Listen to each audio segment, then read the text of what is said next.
At 2:17 in the morning, Maya's phone rang. She almost ignored it.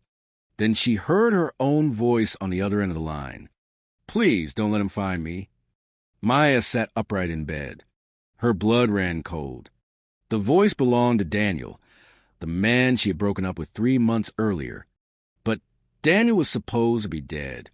3 hours earlier, police had found his abandoned car at the bottom of a bridge.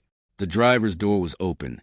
The windshield was shattered, and inside the vehicle was a single photograph of Maya and her new boyfriend, Lucas.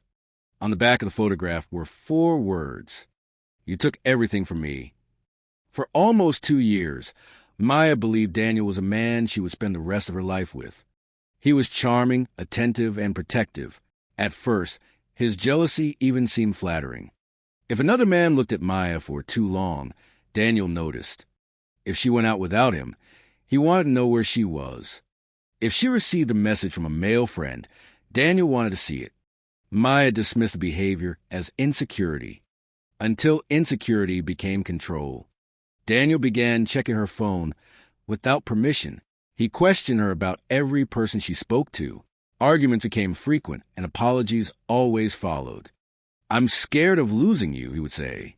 Eventually, Maya realized that love was not supposed to feel like surveillance. She ended the relationship. Daniel didn't take it well. He called constantly. Then came the messages. "Give me another chance. I know you still love me. You're making a mistake." When Maya stopped responding, the messages changed. "You'll regret this." She blocked his number. For a while, everything went quiet. Then Maya met Lucas. Lucas was everything Daniel wasn't. He didn't demand her passwords. He didn't question where she had been. He trusted her. And that was exactly what Daniel couldn't stand. One evening, Maya and Lucas were leaving a restaurant when Maya noticed a familiar car parked across the street. Daniel's car. She froze. Lucas followed her gaze. "Do you know that guy?" Maya swallowed. "My ex." The car drove away before either of them could see who was behind the wheel. That night, Maya received an anonymous message. "You look happy." She didn't reply. Another message arrived. "Enjoy it while it lasts." Maya immediately knew. Daniel had found her. She reported the messages, but there wasn't enough evidence for police to do much. Then the harassment escalated. Flowers appeared outside Maya's apartment. Photographs of her and Lucas were left under her windshield wiper. Some had been taken through her bedroom window.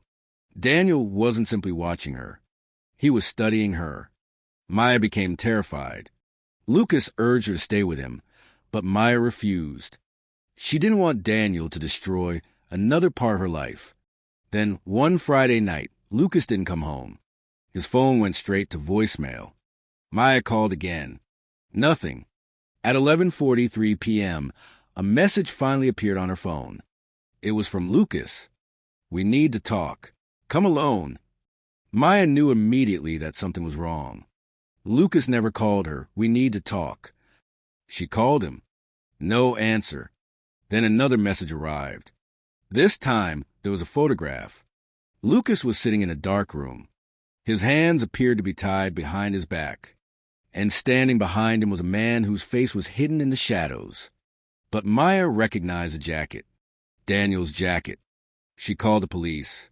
Officers traced Lucas's phone to an abandoned warehouse. When they arrived, the building was empty.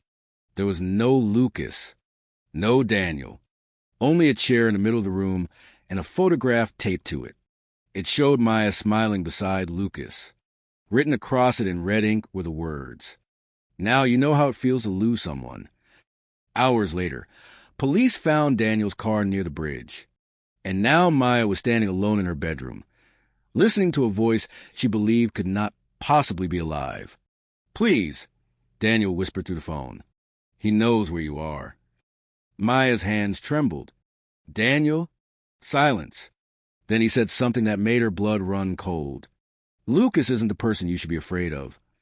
The call suddenly ended. And outside Maya's window, someone was watching. Maya didn't sleep that night. By sunrise, police had surrounded her apartment. Daniel's abandoned car had been found, but there was no body. That meant one thing. Daniel was alive. Detectives searched his apartment and discovered something disturbing. The walls were covered with photographs of Maya. Hundreds of them. Maya at work. Maya leaving restaurants. Maya walking with Lucas. Maya entering her apartment. But one photograph made the detectives stop. It showed Maya sleeping. The photograph had been taken from inside her bedroom. Someone had been inside her home, and Daniel had planned everything. Police discovered that Daniel had rented a storage unit under a false name. Inside were boxes containing Maya's photographs, copies of her messages, spare keys, tracking devices, and detailed notes about her daily routine. But Lucas was still missing. Then detectives discovered something else. The message telling Maya to come alone hadn't been sent from Lucas's phone. It had been scheduled hours earlier. Someone had taken Lucas's phone and used it to lure her to the warehouse. The police now believed Daniel had abducted Lucas. But where was he? 3 days passed. Then Maya received another message. No number, just a video. She pressed play. Lucas was sitting on the floor of a basement. His face was bruised, but he was alive. Daniel stepped into the frame. For the first time, Maya saw his face. He looked calm, almost peaceful. You chose him, Daniel said. Maya started crying. Please let him go. Daniel smiled. You never understood. You weren't supposed to leave me. You weren't supposed to find someone else. He leaned toward the camera. I didn't want to hurt you, Maya. I wanted you to understand what you did to me. The video ended. Police traced a file to an old computer network connected to a house Daniel's family had owned years earlier. Officers surrounded the property. Inside, they found Lucas. Alive. Weak. Terrified. But Daniel was gone. On the basement wall, detectives found a message. She'll come looking for me. And Maya did. Not because she wanted Daniel back. Because she wanted the nightmare to end. Investigators eventually discovered that Daniel had planned his disappearance before abducting Lucas. The abandoned car was part of the plan. He wanted police to believe he had died. He wanted Maya to live with fear. And he wanted her to believe that he could appear anywhere at any time. But Daniel made one mistake. He had become obsessed with revenge. An obsession made him careless. Detectives traced one of his payments to a motel several hours away. They found him there. When officers entered the room, Daniel was staring at a photograph of Maya. He didn't run. He simply smiled.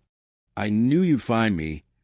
Daniel was arrested and charged with crimes surrounding Lucas's abduction, stalking, unlawful surveillance, and related offenses.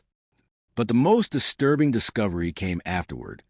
Police found a notebook in his motel room. The first page contained Maya's name. The final page contained dozens of names. People Maya knew. People Lucas knew. Friends. Co-workers. Neighbors. Daniel had been watching far more people than anyone realized. And investigators began asking themselves a terrifying question. Was Maya really his only target? Months later, Maya finally returned to her apartment. She changed the locks, installed cameras, moved her bedroom furniture away from the windows. She tried to rebuild her life. But one evening, as she was cleaning out an old box, she found something she had never seen before. A photograph. It showed Maya and Lucas standing outside the restaurant where they had their first date. On the back, written in Daniel's handwriting, were 5 words. I was there that night. Maya stared at the photograph. She suddenly understood. Daniel hadn't started stalking her after she met Lucas. He had been watching her long before that. And perhaps the most frightening part of the entire story wasn't how far Daniel went for revenge. It was how long he had been planning it, while Maya believed the nightmare was already over.